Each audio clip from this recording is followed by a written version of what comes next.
This episode of Paddling TV is brought to you by Bic Sport Paddle Surf, helping you have more fun and fitness on the water since 1979.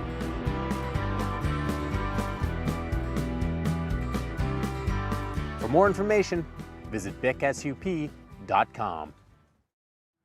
So you've got your gear and you're ready to walk on water for the first time. The first thing to do is to find an appropriate place to get your feet wet. One of the great things about stand-up paddleboarding is that you can do it on just about any body of water. But in the beginning, it's important to choose a calm location. When I say a calm location, I mean a spot that's protected from both wind and waves. In fact, wind is the single biggest factor when choosing a paddling location. And if there's a strong wind, you're probably going to want to wait for calmer conditions if you can't find a sheltered spot.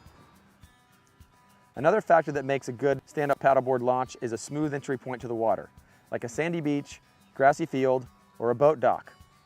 Really anywhere that makes launching your board easier and falling off your board less dangerous. Now that you've chosen the right spot to launch, let's take a look at how you'll get on your board. When you're getting on the water, you'll definitely want to watch out for your board's fin, because if your fin is in too shallow of water, it can break or it can cause you to fall off your board. To avoid this, you're going to wade into the water with your board between you and the water. You're going to wade out into the water until you're in about knee-deep water before you get on. The only exception to this is if you're in the surf zone.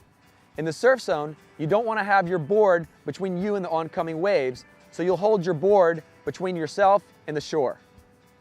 To get on board, place your paddle perpendicular to it, just in front of the carry handle, with your hands over the paddle shaft. You'll then place one knee on the far side of the carry handle, and then the other knee on the near side of the carry handle. If this is your first time on a stand-up paddleboard, you'll definitely want to spend some time paddling around on your knees. Not only does this let you get a feel for the board, but kneeling is an important position to be familiar with, because it's a great position to assume when you need a break from standing or if conditions get rough.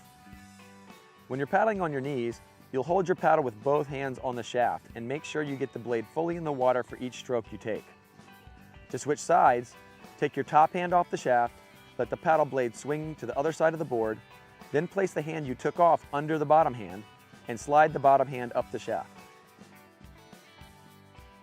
Once you're comfortable paddling around on your knees, it's time to stand up.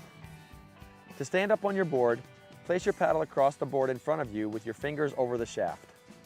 Now look towards the horizon, tuck your toes, and one at a time, bring your knees up to your chest and place your feet flat on the board.